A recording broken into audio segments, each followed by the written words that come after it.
Hello everyone, simplification अर्थात सरलीकरण के पार्ट 1 वीडियो में आप सभी का स्वागत है। आज मैं आप लोगों को पढ़ाने जा रहा हूँ कंटिन्यूस फ्रैक्शंस। कंटिन्यूस फ्रैक्शंस मतलब होता है सतत भिन्न। सतत भिन्न का ये एग्जांपल आपके सामने लिखा हो, ऐसा सवाल आपके पेपर में बहुत आता है और आप लोगों को इस टाइप के जितने भी सवाल हैं मैं सभी पे बात करूंगा, तो आप लोगों का जो सारे सवालों पे डाउट दूर हो जाएगा आज की क्लास से, ठीक है ना। जितने भी प्रकार इस पे बनते हैं सबका हम शॉर्ट्स ट्रिक यहाँ पर देखेंगे कि किस तरह से जल्दी सॉल्व कर सकते हैं। तो पहला सवाल आपके स्क्रीन पर है। सबसे पहले तो मैं ये बताऊंगा कि सॉल्व करने का तरीका क्या है इसको, ठीक है, एग्जामिनेशन हॉल में, ठीक है। पहले उस तरीके को आप देखें, देन उसके बाद मैं इसका पूरा डिटेल एक्सप्लेनेशन आपको लास्ट में दूंगा कि ये एक्चुअल में जो ट्रिक हम इस्तेमाल करते हैं उसकी वजह क्या है, ठीक है। तो पहले आप इसको सॉल्व कैसे करेंगे उस पर हम लोग बात कर रहे हैं। तो जैसे ये सवाल आपके सामने लिखा है, ये क्या लिखा है, लास्ट में 1/3, ठीक है ना। ये पूरा एक कंटिन्यूस फ्रैक्शन है। इस 1/3 को पकड़ लीजिए, यहां पर लिखिए आप 1, ठीक है, फिर लिखिए आप 3, ठीक है, और फिर यहां पर देखिए जो 1 कितनी बार आ रहा है, तो 1 2 3 4 5 बार 1 आ रहा है, तो 1 2 3 4 5 बार 1 लगा दिया मैंने, ठीक है। अब आगे नंबर लिखने का क्या तरीका होगा उसको समझ लीजिए। 3 1 जा 3, 3 एकम 3 और 1 4, ऐसे, ठीक है ना। 4 एकम 4 और 3 7 हो गया, 7 एकम 7 और 4 11 हो गया, 11 एकम 11 और 7 18 हो गया, 18 एकम 18 और 11 19 हो गया, ठीक है ना भाई। सॉरी 29 हो गया, ठीक है, सही है। 18 और 11 29 हो गया। अब यहां पर रुक जाइए। अब क्या करना है, इन दोनों नंबर को पकड़ लीजिए। ये लास्ट वाला नंबर को ऐसे लिखिए, उसके नीचे में 18 लिख दीजिए और ये साहब आपका उत्तर हो गया। आगे से ऐसे सवाल को आपको इसी तरीके से करना है। अब मैंने यहां पर 1 1 1 क्यों लिखा, अगर आप समझें कि अगर यहां पर 1 1 1 है तो 1 1 1 लिख दिया। जब 1 1 1 आप लिखते हो तो आप देखो यहां पर हो क्या रहा है कि 3 और 3 एकम 3 करूंगा तो 3 ही आता है, तो 3 और 1 4 हो जाएगा, फिर 4 एकम 4 करूंगा तो 4 ही आता है, 4 और 3 7 हो जाएगा। तो अगर 1 1 आ रहा है तो आप उसको 1 1 1 लिखने की जरूरत नहीं है, आप सीधे नंबर को जोड़ भी सकते हो। 3 और 1 4, 4 और 3 7, 7 और 4 11, 11 और 4 18, इस प्रकार भी लिख सकते हो। लेकिन अगर ये नंबर अलग हो गए, यहाँ 2 हो गया, 3 हो गया, 5 हो गया, तो आपको 2 3 5 यहाँ पर लिखना पड़ेगा और इसी मेथड का इस्तेमाल करना पड़ेगा। तो हम ऐसी चीज पढ़ेंगे जिसमें सभी जगह अप्लाई हो। मतलब ऐसा नहीं है कि पर्टिकुलर को जब 1 1 हो तभी उसी तरीके का हम बात करें, ठीक है ना, तो वो तरीका सही नहीं होता है। एक ऐसी चीज जो सब जगह एप्लीकेबल हो उस तरीके को पढ़ना चाहिए। अब ये भी क्यों होता है, इसका बेसिक कंसेप्ट जैसे मैंने बताया आगे बताऊंगा, ठीक है। अच्छा, एक बात, क्लास को आगे कंटिन्यू करने से पहले एक छोटी सी इंफॉर्मेशन आप सभी के लिए। ये लाइव काफी बच्चे नहीं जानते हैं तो मैं बता देता हूँ। ये लाइव बैच हमारी एप्लीकेशन पर चलता है और लाइव प्लस रिकॉर्डेड क्लासेस आपको प्रोवाइड कराई जाती हैं। और अगर कोई बच्चा बेसिक से पूरे मैथ्स को सीखना चाहता है तो हमारे इस कोर्स को ले सकता है और दिए गए नंबर पर संपर्क करके बाकी की जानकारी ले सकता है, ठीक है। मैं आगे बढ़ता हूं। ये इस सवाल को अब आप लोग सॉल्व कीजिए। सॉल्व करने का क्या तरीका होगा, जो तरीका अभी समझाया गया आप उसी को इस्तेमाल करें, ठीक है ना। जैसे 3 है और 4 है, 3/4 इसको पकड़ लीजिए, ठीक है। अब देखो करना क्या है कि 1 1 1 1 1 1 कितनी बार लिखा है, तो 1 2 3 4 5 6 6 बार लिखा है एक, ठीक है ना भाई, 6 बार लिखा है। अब 4 एकम 4 और 3 को, 4 एकम 4 तो 4 ही होता है, 4 और 3 को जोड़ूंगा 7 होगा। उससे बेहतर है कि 4 और, क्योंकि ऊपर एक ही 1 है तो सारे नंबर जोड़ते हुए क्रम में लिख दो, वो ज्यादा अच्छा है। 4 और 3 7, 7 और 4 11, 11 और 4 18, 18 और 11, 18 और 11 29, 29 और 18 आपके पास 47 हो गया, 47 और 29 आपके पास 76 हो गया। अब लास्ट वाले इन दोनों नंबर को पकड़ लीजिए, ये आगे आपके पास 76/47 हो गया, ठीक है। अब बात ये है कि ये जो 1 1 1 है, आपके दिमाग में ख्याल आ सकता है ये कितनी बार लिखना है, तो ये 6 बार लिखना है जैसे मैंने लिखा। अब ये नंबर आगे कहां तक चलना है तो ध्यान से समझिएगा। अब ऐसा थोड़ी ना कि आगे मैं 76 और 47 को जोड़ के आगे लिखूंगा, इसको यही ब्रेक लगाना है। क्यों लगाना, उसको बात समझ लो। देखो 3 और 4 तो लिख दिया, 1 2 3 4 5 6, ये 6 1 लिख दिए। अब होता क्या कि जब मैं इसका गुणा करता हूं तो आगे लिखता हूं, इसका गुणा करके आगे लिखता हूं, यही काम करता हूं मैं पूरे में। तो 29 एकम 29 और 18 47 हो गया, 47 एकम 47 और 29 तो 76 हो गया। अब 76 के ऊपर कोई नंबर यहाँ है नहीं मल्टीप्लाई करने के लिए, इसलिए इसको यहीं छोड़ दिया जाता है। बात समझ में आ गया, तो आपको बात पूरी समझ में आ गई होगी। मैं आगे बढ़ता हूं और आगे की कहानी पे बात करता हूं। ये सवाल आपके सामने माइनस में आ गया, कोई दिक्कत नहीं है। प्लस था तो प्लस हमने करते गए और माइनस है तो माइनस करते चले जाएंगे। जैसे लिखा है क्या, 3/4, 3/4 को पकड़ लीजिए, यहाँ लिखिए 3, आगे लिखिए 4। अब हमको प्लस नहीं करना, 1 1 कितनी बार लिखा है, 1 2 3 4 5, तो 1 2 3 4 5, ठीक है ना। अब 4 एकम 4, अब देखो एक एक है तो सीधे सीधे हम जोड़ते या माइनस करते चले जा रहे हैं। जैसे हम पहले वाले सवाल में प्लस था तो सब मैं जोड़ता चला जा रहा था, माइनस है तो माइनस करते चले जाएंगे, क्या दिक्कत है। तो 4 में से 3 गया माइनस का, 4 में से 3 गया 1 आ गया, 1 में से 4 जाएगा, 1 में से 4 जाएगा माइनस का 3 आ गया, माइनस के 3 में से माइनस का 1 जाएगा तो माइनस का 4 आ जाएगा, और माइनस के 4 में से माइनस का 3 जब जाएगा तो माइनस का 1 बचेगा, माइनस के 1 में से जब माइनस का 4 जाएगा तो प्लस का 3 हो जाएगा, और लास्ट वाला जो आंसर है आपका +3 और बटे में -1, तो आपका आंसर हो जाएगा -3। ये सवाल का जवाब है। आई होप बात समझ में आ गई होगी आपके। ठीक है, आगे देखो, चलिए क्वेश्चन नंबर 4 पे आ जाइए। क्वेश्चन नंबर 4 में 1 2 2 2 यहाँ पर लिखा हुआ है, कोई दिक्कत नहीं, प्रोसेस हमारा वही है करने का। यहाँ पर क्या है 1/2, इसको पकड़ लीजिए। यहाँ देखिए 1, आगे देखिए 2, फिर यहाँ पर 2 2 2 और 1 है, यहाँ पर 2 2 2 और 1 लगा दीजिए। प्रोसेस हमारा करने का वही है। 2 दूनी 4 और 1 क्या हो गया 5, 5 दूनी 10 और 2 क्या हो गया 12, 12 दूनी 24 और 5 क्या हो गया 29, 29 एकम 29 और 11 क्या हो गया 41। यहाँ पर गाड़ी को रोक दीजिए और लास्ट वाले 2 टर्म को पकड़ लीजिए, 41 और अपॉन में क्या है 29, और यही सवाल का जवाब है। मेरी बात आप लोगों को समझ में आ गई होगी। यहाँ पर 2 2 2 दिखा था इसलिए 2 2 2 1 लिखा, ठीक है ना। चलिए आगे बढ़ते हैं। इस सवाल को देखिए, यहाँ पर नंबर फिर मैंने 2 3 4 कर दिए। मैं कह रहा हूँ ना, जितने भी प्रकार बनते सब पर बात होगी, ठीक है ना।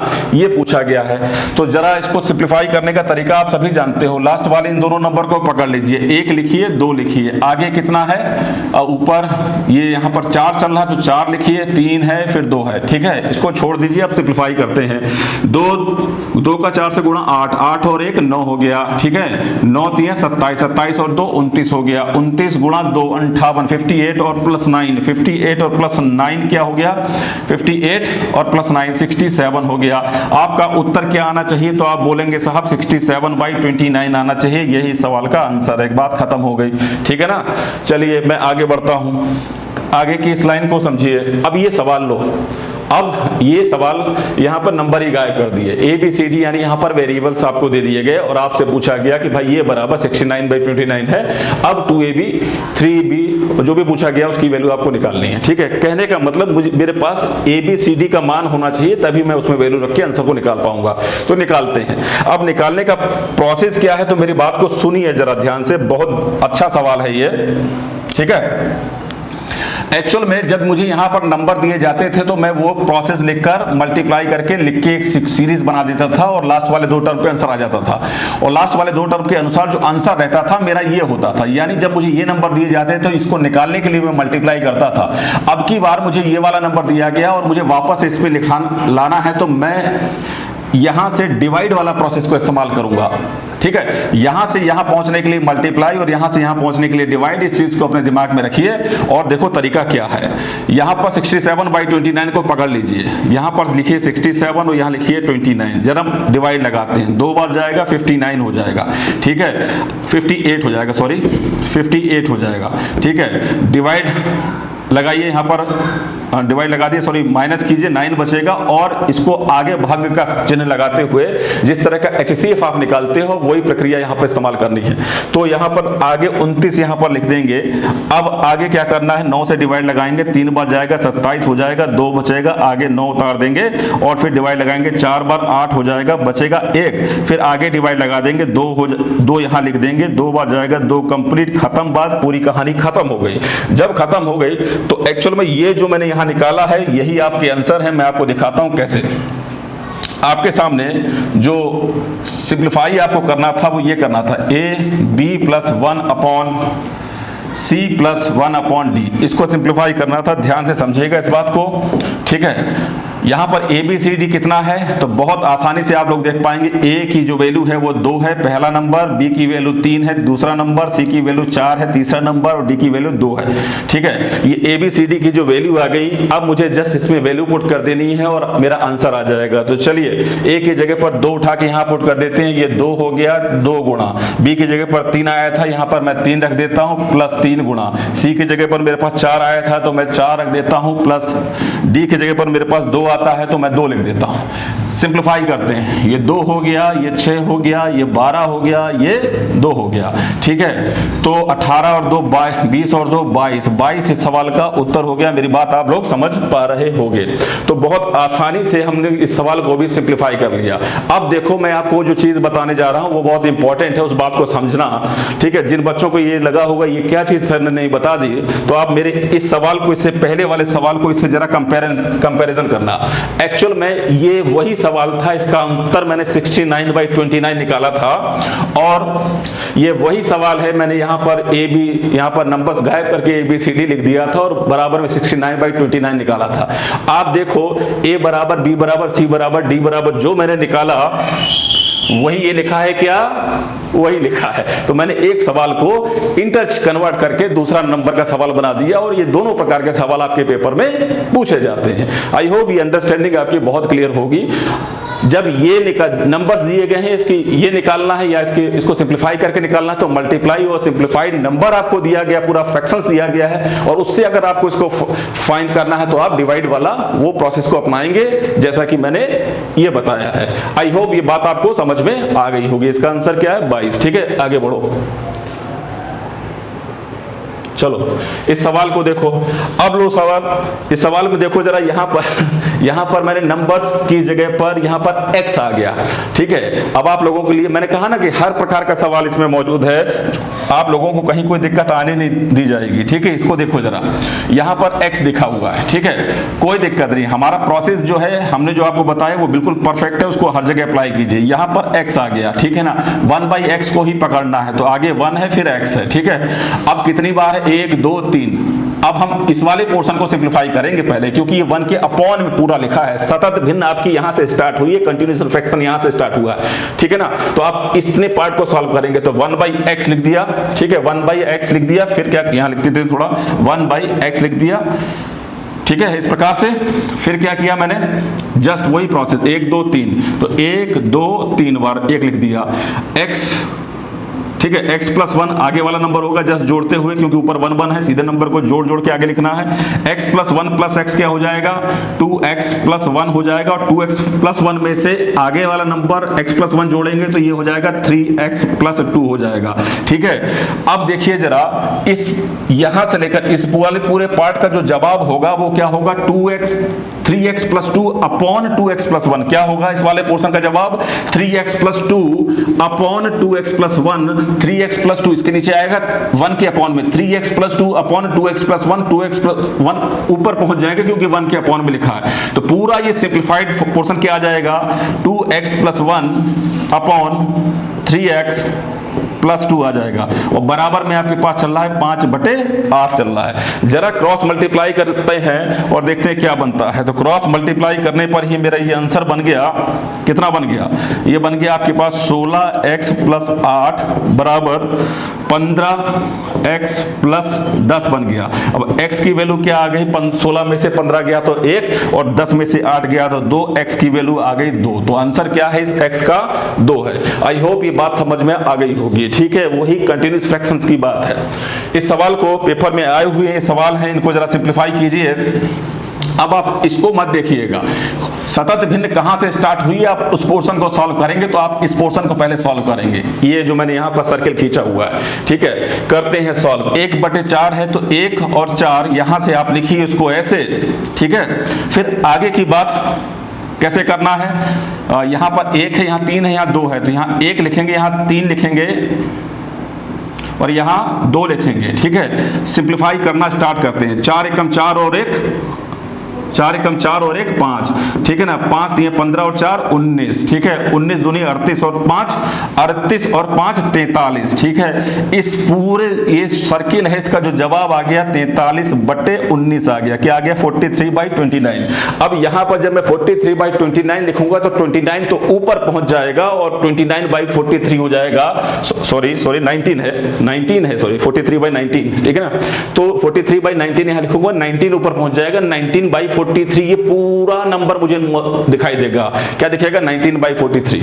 तो पहले भी शुरुआत वाला नंबर देखें वो भी 19/43 है, और आगे वाला नंबर देखें वो भी 19/43 ही है। अब मैं इसको सिंप्लीफाई करूंगा, 43 तो कॉमन है और ऊपर 38 आ गया, और ये है सवाल का जवाब। मेरी बात आप लोगों को समझ में आ रही होगी, ठीक है।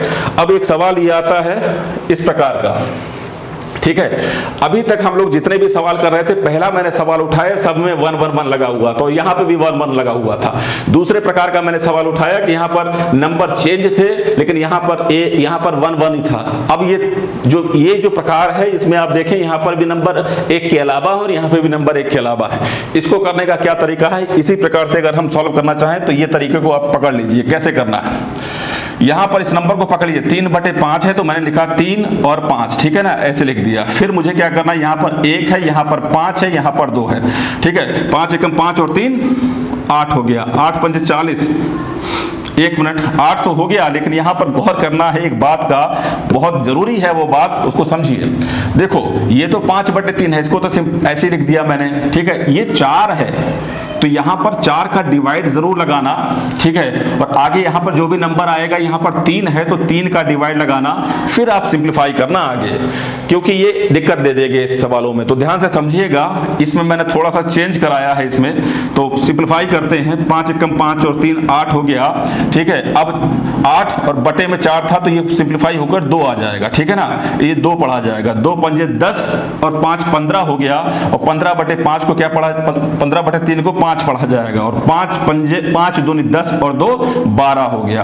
अब मेरा जो आंसर रहेगा वो क्या होगा, 12/5 रहेगा। तो इस पोर्शन को आप लोग समझ लीजिएगा कि अगर यहाँ पर 3 है, 4 है, 3 है, तो मैंने यहाँ पर देखो पहला वाला सिंप्लीफाई तो हो गया, इसको तो मैंने 3/5 लिख दिया, 1 लिखा हुआ था, ठीक है ना। यहाँ पर 4 और 3 था तो बटे में 4 बटे में 3, इसका जरूर इस्तेमाल कीजिएगा अगर आप इसी तरीके से इसको सॉल्व करना चाहते हैं। तो मेरी ये सारी बात आप लोगों को समझ में आई होंगी, और इतने ही प्रकार के सवाल इस कंटीन्यूअस फ्रैक्शन अर्थात सतत भिन्न में बनते हैं। पूरी बात अगर समझ में आ गई हो तो मैं पहली सवाल पे आपको ले चलता हूं, और जहां पे मैंने आपको सिखाया था, बताया था कि ये ट्रिक शुरुआत में बताया था कि ये ट्रिक बनती कैसे है। तो इस बात को समझना बहुत जरूरी है कि मैथमेटिक्स में कोई लॉजिक का ही पूरा गेम होता है, मैजिक कुछ नहीं होता। और जो बच्चे मैजिक्स और ट्रिक को रटने का कोशिश करते हैं वो एग्जामिनेशन में उतना अच्छा परफॉर्म नहीं कर सकते। इसलिए कंसेप्ट को समझिए, कोई भी ट्रिक बनती है तो अपने टीचर से पूछिए कि वो बनती कैसे है, ठीक है ना। तो ये बात को हमेशा याद रखिएगा, ऐसा नहीं कि कोई ट्रिक आपने रट्टा मारने में लगे हुए हैं। ध्यान से समझिए, मेरी बात को मैं समझा रहा हूं। यहां पर एक ऐसा लिखा हुआ है, ठीक है। सारे ही लोग बताने का प्रयास करते हैं, बच्चे पूछते नहीं है, बस ये बात गलत होती है। तो आप लोग को क्यूरियस रहना है हर बात को जानने के लिए, ठीक है। अब यहां पर समझिए इस चीज को, ये यहां पर इस नंबर को जब भी इस तरह का फ्रैक्शन हमको दिया जाता था, ये क्लास 7th और 8th में, यानी बैक टू स्कूल चले जाओ, ठीक है। और वहां पर आपको सिखाया जाता था, सारे टीचर ने हमको यही समझाया है कि बच्चे यहां से सॉल्व किया करो, लास्ट वाले नंबर को पकड़ लो। जब आप इसको सॉल्व करते हो 1 + 1/3, तो ये नंबर 1 मिनट के लिए जरा इसको देखिए, सिंप्लीफाई करके क्या आता है, 3 एकम 3 और 1 4, तो ये क्या हो गया, 4/3 हो जाता है। क्या हो जाता है, 4/3 हो जाता है, ठीक है, 4/3 हो जाता है। अब ये साहब 3 पहुंच जाता है ऊपर, अगर 3 पहुंच जाता है ऊपर, ठीक है। यहां से सिंप्लीफाई होना स्टार्ट हुआ। आप इस नंबर देखिए, अगर मैं यहां तक इसको सिंप्लीफाई करूं तो 4/3 ही नजर आएगा। अब देखो दूसरा स्टेप क्या होता है कि 3 ऊपर पहुंच जाता है, 3 इस पूरे नंबर को अगर मैं पढ़ूं तो ये पूरा नंबर यहां से गायब हो जाएगा, ये हो जाएगा 3/4 हो जाता है, ठीक है। फिर सॉल्व करने का क्या तरीका होता है, 4 एकम 4 और 3, ये हो जाता है 7/4 हो जाता है। अगर मैं इसके आगे वाले टर्म की बात करूं तो मेरे पास यहां तक अगर मैं सिंप्लीफाई करूं तो ये 7/4 ही है, ठीक है। अगर ये पूरा नंबर 7/4 है, ठीक है, और अगर मैं इस पोर्शन को सिंप्लीफाई करूं तो 1/7/4, तो 4 ऊपर पहुंच जाएगा, 4/7 दिखाई देगा। अगर ये पूरा नंबर 4/7 है, फिर आगे वाला मैं सिंप्लीफाई करता हूं तो होता क्या है, 7 एकम 7 और 4, ये पूरा सिंप्लीफाई होके क्या बन जाता है, 11/7 बन जाता है। इसके आगे वाला टर्म देखो, अगर आपने यहां तक सिंप्लीफाई किया तो 11/7 ही आपको दिखाई देगा। तो आपको बात समझ में आ रही होगी, जो हम प्रोसेस को इस्तेमाल करते थे अपने स्कूल में पढ़ते समय इस तरीके के सवाल को करने के लिए, अगर वही प्रोसेस ही है यहाँ पर। अगर हम इस तरीके से सिंप्लीफाई करते हैं एग्जामिनेशन हॉल में बैठ के तो ये टाइम टेकन हो जाता है और हमारा पेज भर जाता है कॉपी का सॉल्व करने में। लेकिन इसी चीज को अगर इस रूप में लिख दिया जाए तो ये आसान लगता है और विद इन टाइम सॉल्व हो जाता है। हम एकेडमिक दुनिया से बाहर निकल के कॉम्पिटिटिव दुनिया की बात करते हैं जहां पर समय एक एक सेकंड की कीमत होती है। तो इसलिए हम लोगों को इस पैटर्न को इस रूप में अगर लिख दें और फिर सिंप्लीफाई करें तो वो ज्यादा अच्छा होता है और इफेक्टिव भी होता है, क्योंकि हमारा प्रोसेस नहीं पूछा जाता, हमारा आंसर पूछा जाता है कितने सेकंड में आया। आई होप ये बात समझ में आ गई होगी ये कैसे बनती है ये सीरीज। सवाल यही है, सॉल्व करने का तरीका भी यही है, लेकिन लिख दिया जाता है ऐसे। ठीक है, मेरी बात आप लोगों को बहुत अच्छी तरह समझ में आ गई होगी। और अगर ये बात समझ में आ गई और पूरे वीडियो को में सारे सवाल का जवाब आपको मिल गया इस टाइप की पर्टिकुलर टाइप ऑफ सिंप्लीफिकेशन का, तो इस वीडियो को लाइक करें और शेयर जरूर करिए कीजिए अपने फ्रेंड्स के साथ। ठीक है, चलिए मिलता हूं आपसे नेक्स्ट वीडियो में। Take care, thank you. खूब मन लगा के पढ़ते रहिए।